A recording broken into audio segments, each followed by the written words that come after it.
Welcome to Hardheaded Podcast. It's time to join the conversation. Welcome to episode 118. It's time to get started. Today, we're going to have a good word from Mr. Chet Sears. We're going to talk about sandwiches in each of our top 3 sandwiches. But to kick us off, Mr. Matt Amos, what you got on your mind, sir? So a while back, we had a gentleman on this podcast that was talking about a documentary he was filming. And Anthony Marquez, trying to drum up support and just let everybody know that was coming up.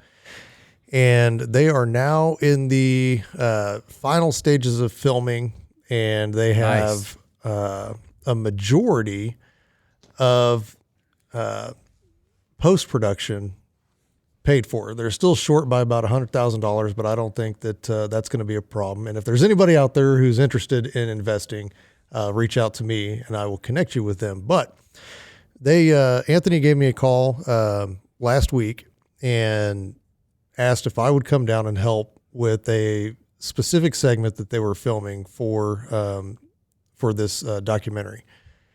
And I was like, sure. What do you need me to do? And he goes, well, we're going to assemble the uniform for this documentary. So for the folks out there who don't know, what our deployment to Afghanistan, we lost 17 guys. And for this part of the documentary, he has attained a piece of a uniform, a Marine dress blue uniform from each of the 17 guys. And so we pieced this entire uniform together, and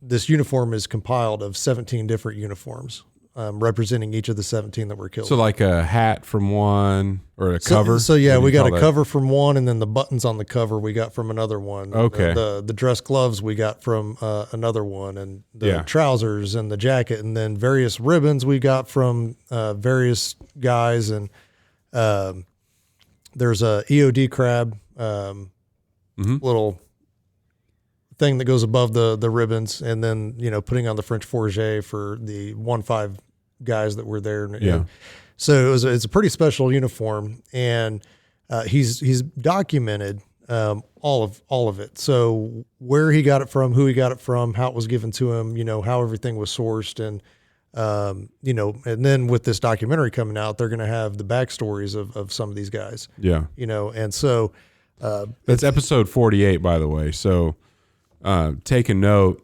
go back, listen to Anthony talk about what he's doing. He left after that episode, like that next week. He got on a RV and they drove 40 day, I think, or I can't remember how many days it was, but it was something like 14,000 miles that they drove.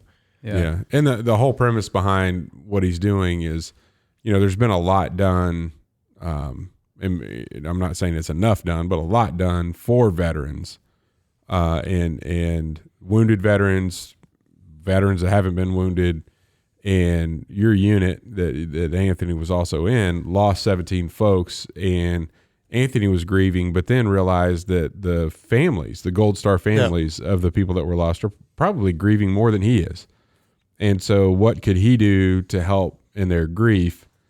And he started making battlefield crosses, chainsaw carvings. Yep. And then delivering those to each of the family members. And then that's kind of how he got connected with the families. And then this documentary kind of came as this is another way that we could show love and support for the families that lost these Marines. Yeah. Well, and make sure that the 17 names that are known, they're not just faceless guys that, died serving their country. And, it's pretty powerful when you think about it. Not just from a healing perspective or seeing, the families and what they've been through and how they're dealing with it. But, it's also a good note looking forward. I mean, this is what you put people through when we go to war. And so, it's not real easy. It's easy for people to sit in their armchair and go, oh, we should go there and we should do this or we should do that. Well, there's real lives at stake. And I mean, is it worth it? What's our end game? What's the end goal for that? Which we didn't have in Iraq or Afghanistan. We never had like this is going to be the completion of this. It was just like, we're just going to do this forever. Is that why it lasted for 20 years? Yeah. So it's just like, there was no get in, get out, do what you need to do and go. But that, again, that's not what this film is about, and it's and we had some really good discussions about this because this film is strictly in the middle. It doesn't appeal to one side or the other, because we didn't feel that that'd be right, because there's guys that, pay the ultimate sacrifice that they don't have a political leaning. And so we don't want, or he didn't want this film to have a political leaning. So it's not glorifying anything. No, it's simply telling the stories of the people that gave their lives, and the story of Anthony and how he's maneuvering and how he's dealing with it. And it's pretty powerful. So they called me down to make sure to help Anthony with the uniform, to make sure that everything was correct, and placing, putting the ribbon bar together and placing each piece. And I mean, it was a pretty powerful moment to be a part of that, just putting it together, and then sitting down as they're filming, Anthony putting these pieces on the uniform and putting them together. And I've never done that before. They had a monitor set up, and I could see each of the shots, and for whatever reason, they asked for input. And so I was able to give input. Like, I think this would look better, and I think maybe light this a little bit more, so this shows more, because that's the important piece. And just kind of directing them on that, and it was pretty cool because they were so open to any suggestions, and I was like, you can tell me to shut up, but this is what I think, because this is what I like to see. And then they have to correct me, and they go, we can't do that shot every time, or whatever. And then, so we got it all pieced together, and then, the next morning, so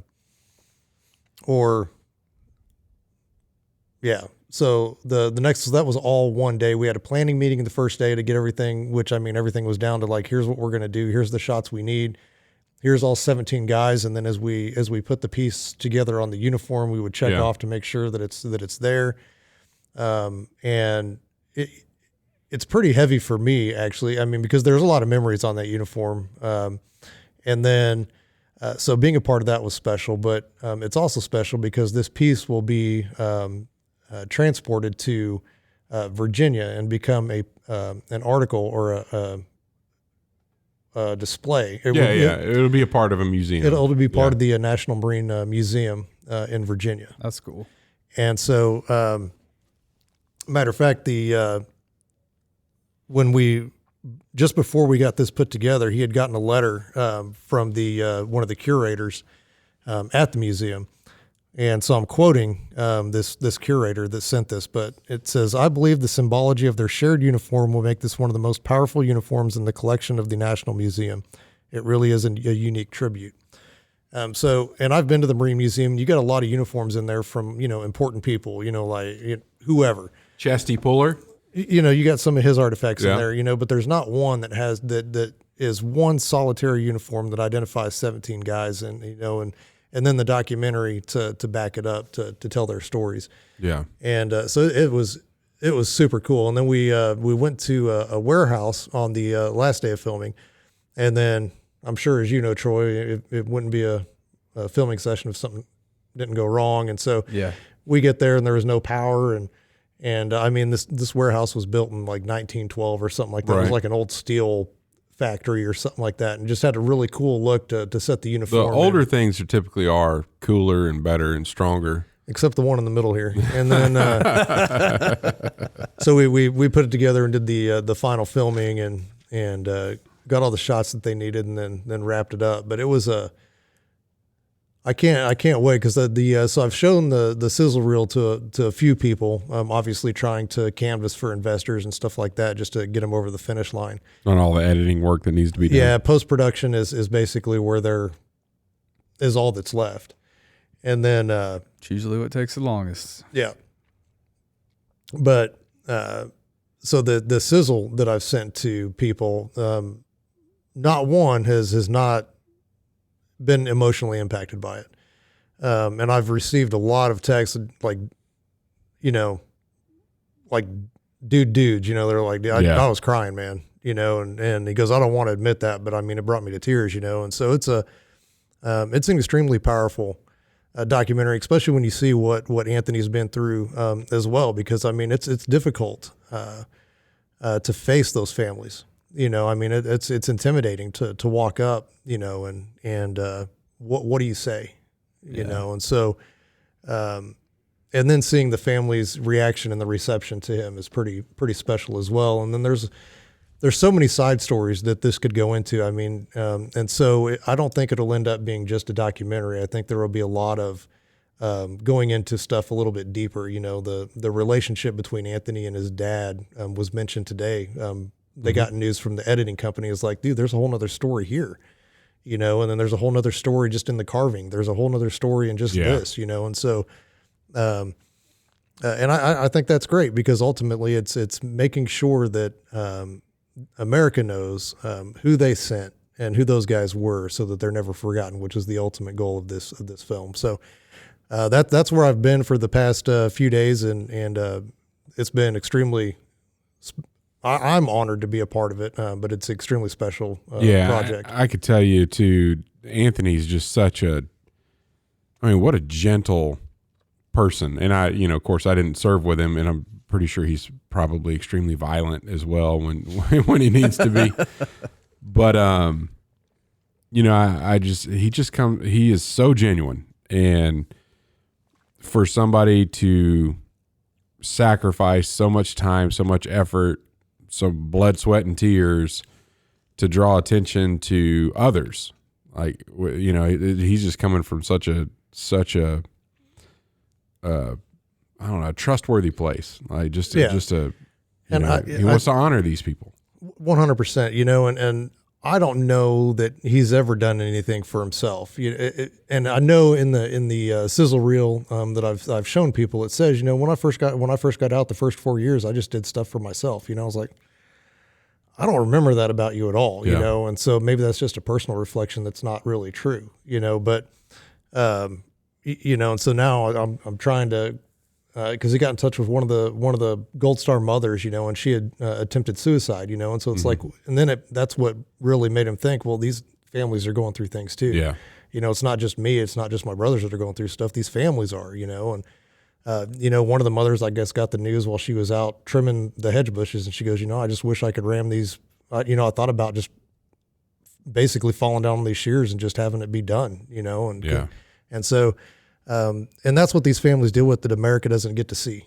You know, because it's that guy popped up on the news real quick. Oh, you know, it's too bad. You know, but there's families dealing with this for the last 10, 12 years, and you go back all the way to earlier wars, and those families still deal with that every day for forever, and so I don't know. And he sent me, and I will say this, he sent me the entire 4.5 hours of uncut footage where it was just kind of, here's what they're thinking.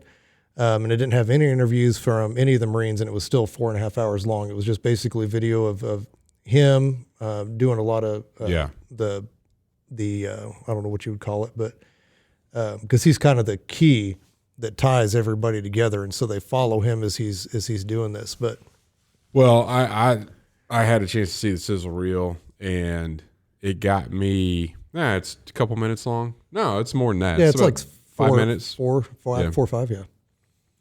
The first, as I remember, the first scene was him driving an old Jeep. Before he just enlisted. Yeah. Right. And his brother's like, what about the war? I mean, they're going to send you out. And he's like, if that's where they want me, that's where I'll go. I'm just like, dude, how many young men said the same thing? Yeah. That got me. And then it just went from there.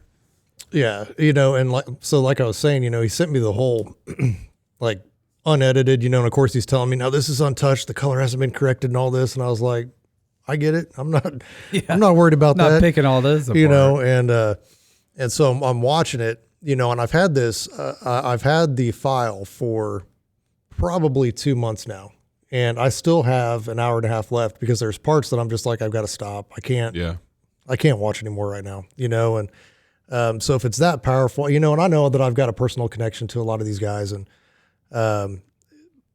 but some of the people that I've shown the sizzle reel to, they're like, I can't. I can't. That's the alley. So, you get to his dog. I mean, yeah.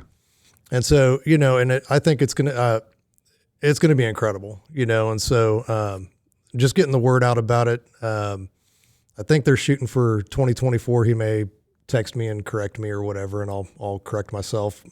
But Well, we'll let everybody know when it releases, and I'll have like we did in episode 48. I'll have a link to his website in the show notes of this episode. So. Yeah. So make sure you're following that. If you don't, on Facebook, it's XVII Carvings, the feature film. Mm-hmm. And then just look that up, and you can follow the progress, and you can see the uniform that we completed and got the shots of that will be in the museum. And then I'll take off when that happens and they dedicate it at the museum. I'm going to go down to Virginia for that. So because that Marine Museum, if anybody hasn't been, is incredible. I mean, of course I was a Marine, so I'd go in there and it's the history of my branch of service, but it's pretty awesome museum. Mm-hmm. They've really, really done a good job in there. So right next to the Crayola factory? Unfortunately, no. No, I'm just curious. No. I wish though. But anyway, that's what's been on my mind. All right. Good stuff. Well, we're going to take a quick break and get back for our top 3. Are you driving traffic to your website? Do you have an engaging homepage? Better yet, does your homepage have a video? We recently created a video for a client about his business and the services they provide. Since he placed the video on the homepage of their website, he has had a number of clients specifically say they decided to use his services because of that video. At Trussell Media, we help businesses create engaging videos to host on their websites, email to clients, and use in their social media marketing. Contact us if you're interested in creating a video for your homepage today. TrussellMedia.com. Fill out the form at TrussellMedia.com/contact. Let us help you tell your story through video. Yeah, I just got my first view of the little teaser. Man, I'll be honest with you. It's hard to come back from that. Yeah, it's a good. That's going to be phenomenal. Yeah, it's gonna be really, really good. Yeah, very well from a production standpoint. Man, it shot well, composed audio, well. The music audio's clean. They hadn't even color corrected it from what you said, and it's it still looked good. It's just going to even be polished and look better. But the content, good grief, yeah.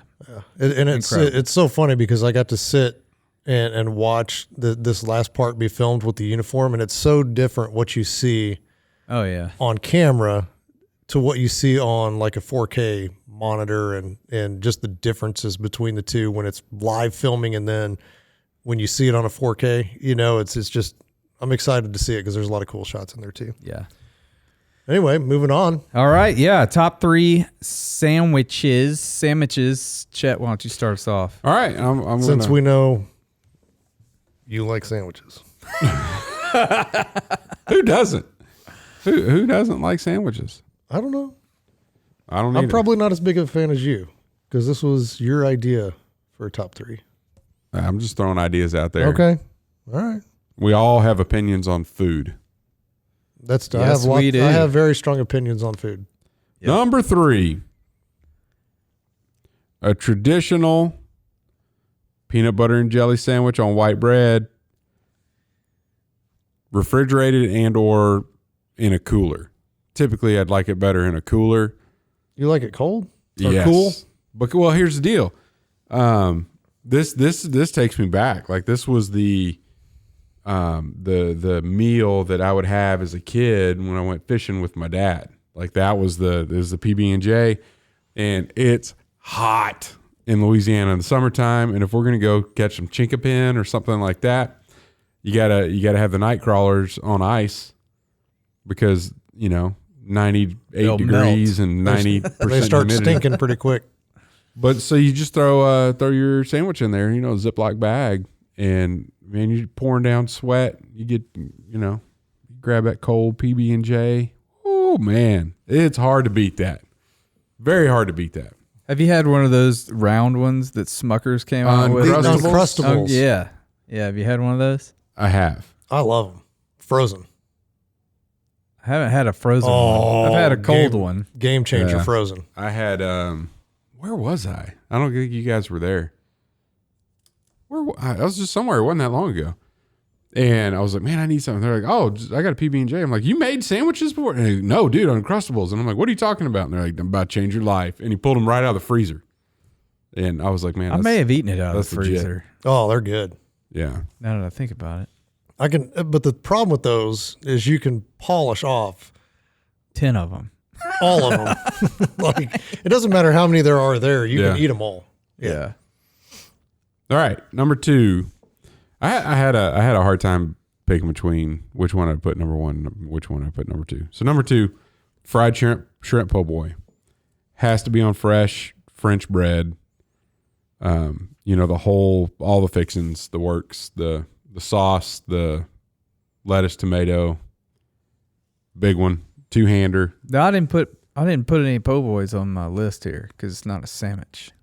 It's a po' boy sandwich. It's a sandwich. It's a po' boy. It's a sandwich. It's a sandwich. All right, I got to change my list. Well, I mean, what's the definition of a sandwich? Does it got bread? I don't know. You just always call them a po' boy. They're po' boys. I wouldn't Like, if you're classifying what food category it goes in, it's the sandwich category. I would agree with that. Yeah, so like it's a sandwich. Subway sandwich or a po' boy sandwich. I didn't even put think of it. I didn't put that. You didn't No, even I think thought of it. about it. Oh, I was like, I wonder if because the shrimp po' boy is like one of my favorite things to eat, or crawtails po' boy. Like that's number 1 all day long. right. But I'm not going to put it on this list because it's not a sandwich. It's a sandwich. Okay, well, that's my honorable mention. Honorable mention number 1, crawtails po' boy sandwich. Hey, it's not your turn, man. Wait your turn. Well, I'm going out of turn because it's not on my list. Okay. Well, that means anybody could just talk about anything anytime they wanted. It's chaos. You got something not on your list you want to talk about right now? This is not your top 3. Yeah. Jeez. I do. I want to say the gargantuan from Jimmy John's. Okay. Number 1, the Monte Cristo. I don't. From What is that? have you ever, You don't. what was that restaurant in Shreveport? Pickle Barrel. No, it was a chain. They had one in Wichita. Something. O'Brien's or O'Malley's. no. O'Shaughnessy's. No, Shamrocks. I don't know. I don't remember. O'Banion. Banyan. No. O'Reilly. No, that's Auto Part. No. Oh man. It'll come. I'll think of it. You don't know what a Monte Cristo is? All right, let me describe it to you. It's got jelly in it too. Oh, shh. It does not have it in it. Oh, sorry. Yeah, it doesn't. You dip it, Piece of bread. fry it. Okay. You got a piece of bread. Then you have ham, deli ham, Okay. American cheese, Okay. piece of bread, Swiss turkey, piece of bread. Okay? You put all that together, and then you toothpick it so it doesn't come apart. Right. You dip it in an egg batter, and you deep fry it. And then you pull that golden brown, delicious sandwich with the melted gooey cheese on the inside, and you dust it with powdered sugar. Then you slice that joker. You lost me at powdered sugar, but go ahead. You slice it, and then you dip it in like a raspberry jelly. I'm out. It is fantastic. I'm out. Nope. I was all in until you It's said delicious. Until you said powdered sugar Dude, and raspberry jelly. I said the same thing. No, I I'm said out. I saw it, and I'm like, that's ridiculous. Sweet and meat And for then me just doesn't go Then together. the person's like, dude, you need to taste it.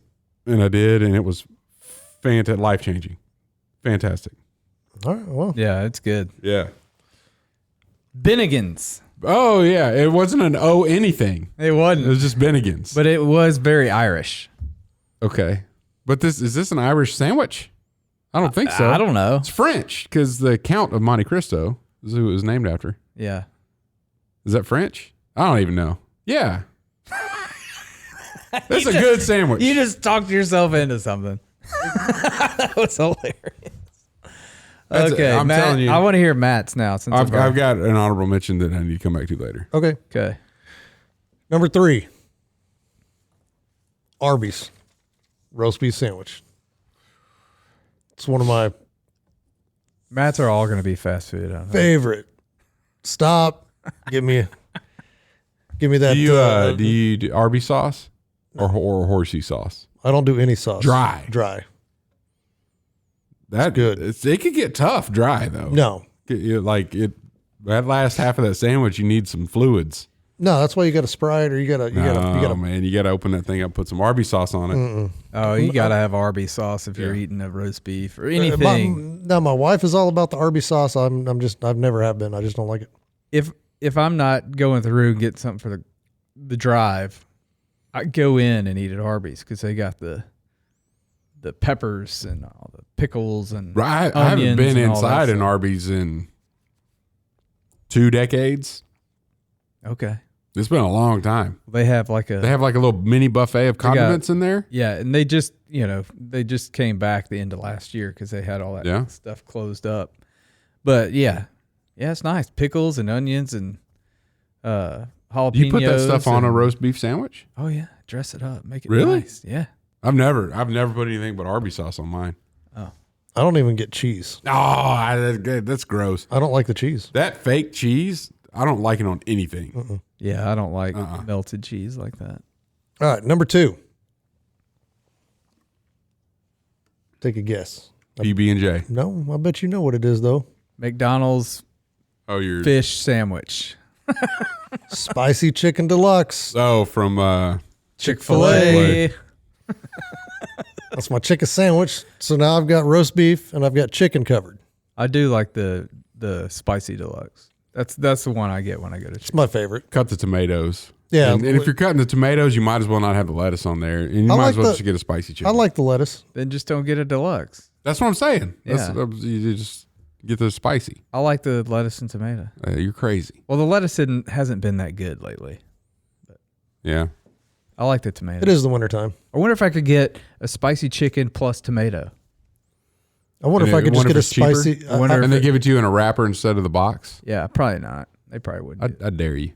You dare me to try it? I'm going to try. Can I just get a spicy chicken with a piece of lettuce on there? Slice of tomato on it? I don't like the tomato. I like the lettuce. Yeah. Extra lettuce. Extra lettuce. And then number 1, and could go either way. I'm torn. But I do like a club sandwich. So on toast? On toast. Okay. White bread. Or sourdough. I don't mind it on sourdough either. A club, like with the 4, they always serve it on a square plate, cut in 4. I don't like it cut in 4. It doesn't hold together because there's so much there. You're always trying to pick it up with a fork off of the plate. I don't like that. I'd rather they just cut it into 2 triangles and let me eat it that way and have the little toothpick in each side. All sandwiches, if you're going to cut, that's how you should cut it. Diagonal. Yeah. And it doesn't need 2 diagonals. Just cut it diagonal. That's it. That's how McAllister's does it. We go there a lot because it's 99 cents for kids. Oh, yeah? Yeah, for a turkey cheese. I've spent with a while side since of I've mac been and to McAllister's. cheese. 99 cents. Yeah. But yeah, so the club with the turkey, ham, bacon, and then on a club, I don't mind a tomato because it's a cold sandwich. Yeah. You know, whereas when you get and that's why I really don't like the tomato on the spicy. It's because it makes it mushy a little bit. I'm like that with lettuce too. If it's cold, man, I'm a fan. But if it gets hot, I don't. Yeah, wilted a little bit. Well, I just don't want hot lettuce or hot tomatoes. Yeah, I get that.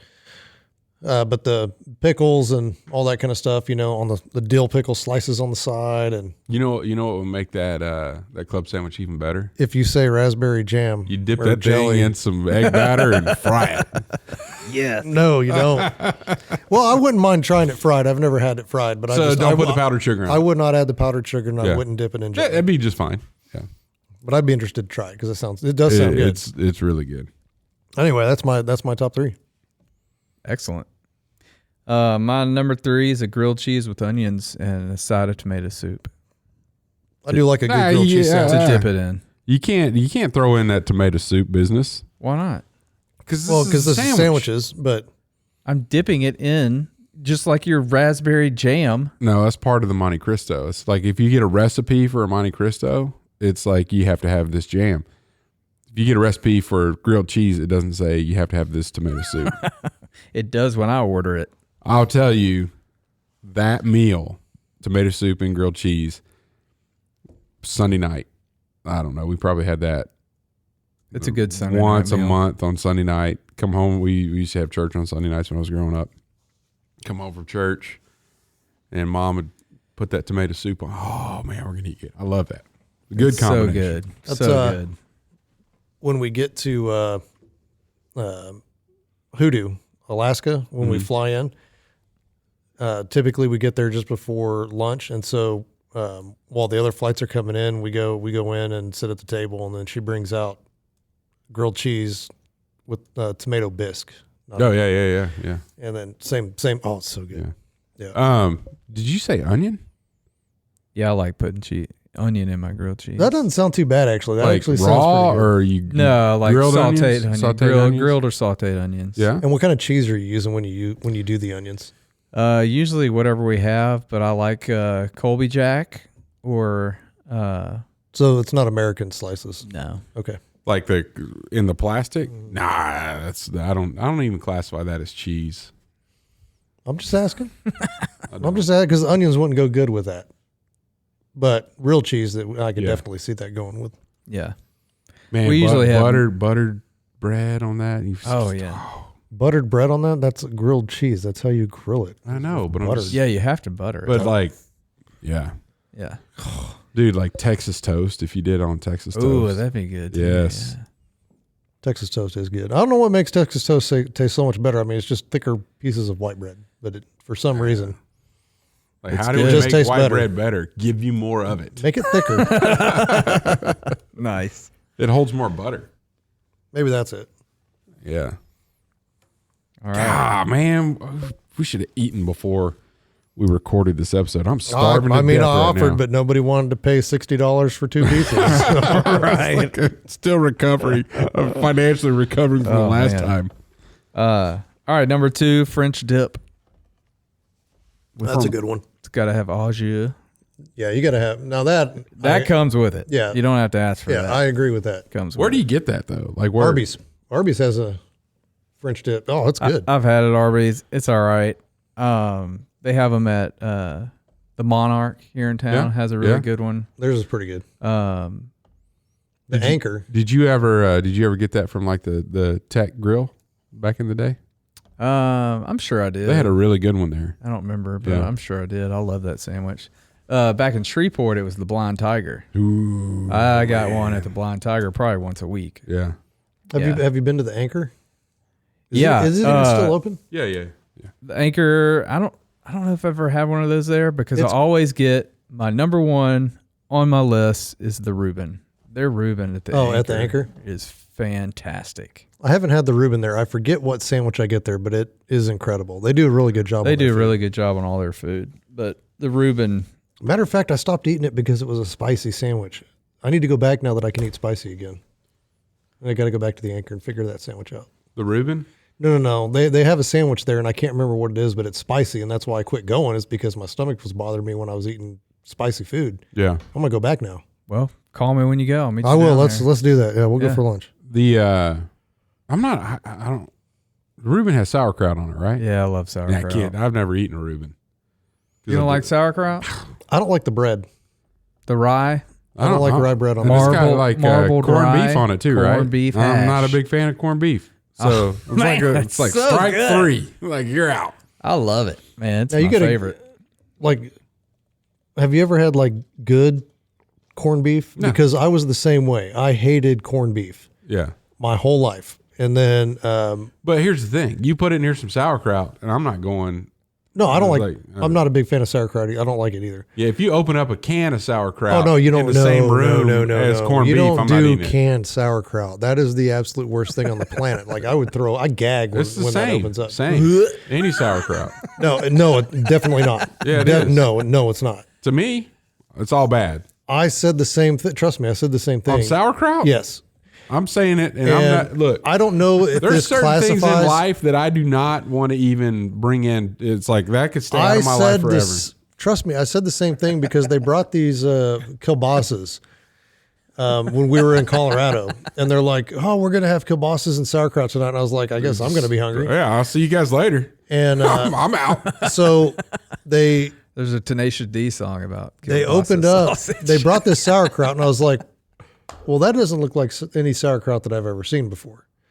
But it was cabbage in like a vinegar, which is basically what sauerkraut is. But you know what I don't like? Vinegar. But it was, you don't, oh, well, if you don't like vinegar. I hate vinegar. Okay. That's why I don't like hot sauce. I thought it was just like the fermented That too. taste Not of a it big all. fan of that. So, but they brought this stuff out, and I was like, oh, this just tastes like a Cabbage. with vinegar on Yeah. it. And I was like, this is actually pretty good. I don't mind that at all. Was it kimchi? No, it was kimchi's not, fermented. No, kimchi's fermented. Yeah, that stuff. I can't handle kimchi. Yeah. And I like vinegar, and Yeah. kimchi is just way too much for me.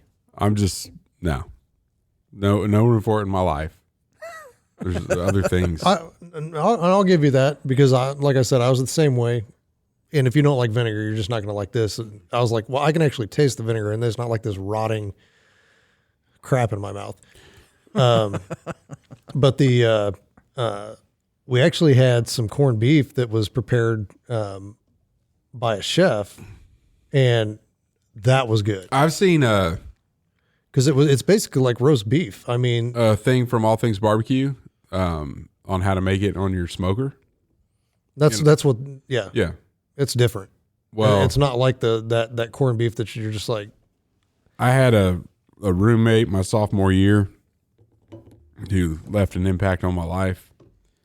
And one of the things he would do, and you knew it when you got off the elevator on the 10th floor of the Nielsen dorm, he would cook corned beef hash on a hot plate in the dorm room.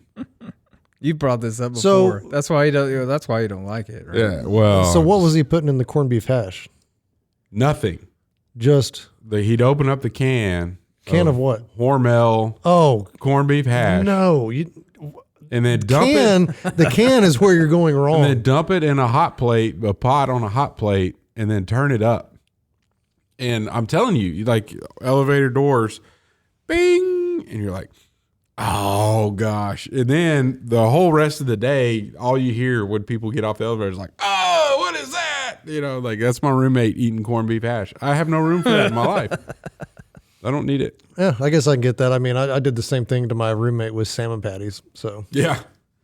But Whatever. I'm with you. If somebody like smoked their own brisket, they did the brine and all that kind of stuff, I'd Yeah. go. I'd I sample think that. you would. But don't you put it in near any sauerkraut? No. I understand that. What I'll have to do is I'll have to get one of these shipped because they bring them down to Kentucky every year. They bring them from Michigan. And I guess there's this place that's super famous for their corned beef. And so they'll bring it down. And I wasn't a believer until I had this. And I was like, holy cow, this is actually really good. Yeah. And then the next morning, I'd make breakfast for everybody. So I'd crack some eggs in there and then fry up some potatoes and then throw the corned beef in there. And that was how I did corned beef hash. And it was really good, especially with some hot sauce on there. Mm-hmm. But yeah. So you have to try that. Don't give up on corned beef, but I get it if you just don't like vinegar. You don't have to give sauerkraut a try. Yeah. All right. I'll give you a go on that. Good stuff. Chet, you got a good word for us? Yeah. Matt, you're big on telescopes and looking into the night sky. Mm-hmm. Hey, we used to have one. The night sky? We Yeah. weren't talking about you. We were A talking telescope. Yeah. Yeah. I still have one, but Matt's gone further than you and I have Well, yeah. on. He doesn't live in the city, so he can probably see more. He's a country Because boy. he's a country boy. There's no light pollution where you are. There's a little bit. The how far can you see? I don't know. Long way. Really long way. I mean, the sun is 93 million miles, and we see that every day. And then so yeah. Then you look at you're really proud of that one. Yeah, I almost lost my water on that one. So you're thinking about, let's go back in biblical times, Old Testament times. Okay. the technology that existed to see the heavens, the outer space at night, was probably pretty good, better than we would from a light perspective, right? No light pollution. No light pollution. Have you ever just gazed up, no light pollution, and seen, you get millions of stars up there? I've had the opportunity, I know you have, looking at the night sky with night vision goggles. And then you realize that you, with the naked eye, can only see a fraction of what's actually available out there. You look at telescopes. They had the Hubble, and then they got this new one. I forgot the name. Yeah, I know what you're talking about. It's out there going deeper, further into space and sending images back. Our understanding of how vast space is now is so much. It's exponentially more than what we ever had an understanding of how far space was then, back in the Old Testament times. What am I doing with all this? Isaiah 55, 8 and 9. It says, "For my thoughts are not your thoughts, neither are your ways my ways, declares the Lord. As the heavens are higher than the earth, so are my ways higher than your ways, and my thoughts higher than your thoughts." So if you think about when this was spoken, their knowledge of how far the heavens are was extremely limited to what we now know how far the heavens go. And we haven't found the end of it. And we've invested a lot of money, a lot of technology into finding it. And the Bible says, as far as that is, as far away, infinity is what we assume, is that God's thoughts and his ways are that much higher than our thoughts and ways. So to think, if you're going to reason or rationalize or be smarter than what the creator of this universe, you are a blooming idiot. I'm a blooming idiot. I've thought that, I've like, I know better. I could do this. I could do this on my own. I'll be independent and not depend on God. And you're thinking, I know better in this situation. I know that I don't need to do that because there's a good reason that I don't need to go talk to that person, or there's a good reason I don't need to ask for forgiveness. There's a good reason, And then you read a passage of scripture like this that actually has a measurement of his ways and his thoughts are so much higher than ours. How high? As far as the heavens are from the earth. How far is that? We don't know because we still hadn't found the end of it yet. Like we have all this stuff out there and we hadn't even found it yet. That's how much more knowledgeable, thoughtful our God is in comparison to our peon brains, which I think is fascinating. Because every year, every day that goes by, this scripture grows. Like when it was spoken, it's like, yeah, you see that vast array of space, the heavens out there? Yeah, God is that much higher. His ways and his thoughts are that much higher than ours.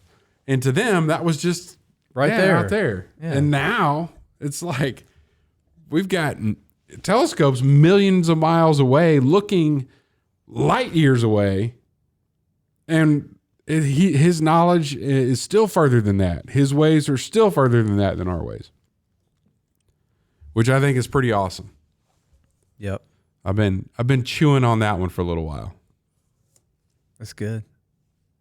I still don't know how we get pictures back from those telescopes. They're digital. Launching out of outer space. Do you know how they used to get pictures back from the first spy satellites before digital?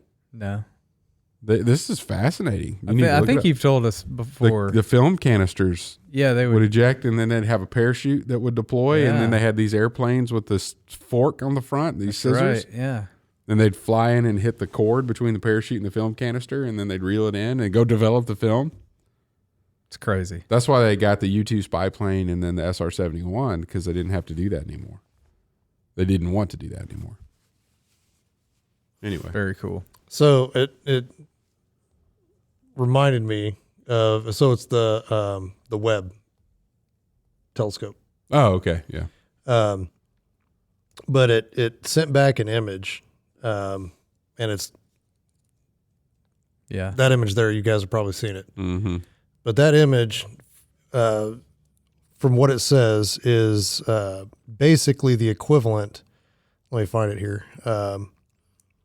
The area depicted in that image is equivalent in size to a grain of sand held at arm's length by someone standing on the surface of the earth. This small patch of universe alone contains thousands of galaxies of incredible variety. And I mean, that's the size of that. A grain of sand at arm's length. And then there's over 10,000 galaxies, not just planets or stars. Or I mean, this is moons, galaxies. Like we're in the Milky Way galaxy, and we're like, yeah. I mean, we're so small in this galaxy, and to think that there's 10,000 of those in that picture just shows the expanse. And I mean, it's like, okay, and one little speck of dust created all that. Come on, man. But as far away as that is, and that's just what we can. That's not even as far out there. I mean, it's so much farther. Yeah. Beyond that's that. how much more knowledgeable. Right. It's crazy, right? It can't even comprehend unfathomable. Yeah. But the more we investigate, the more this verse is still true. That's how much more God is in us. Anyway. In it, around it, good throughout thoughts. it. Good thoughts. That's my my good word. Perfect. All right. See you next week. Thanks for listening to the Hardheaded Podcast. Don't forget to share this podcast with others to help us get the word out. Also, if you haven't yet, please rate and review the show. This helps our podcast show up in other people's suggested shows that may or may not have listened to us before. Thanks for listening, and we'll see you next week.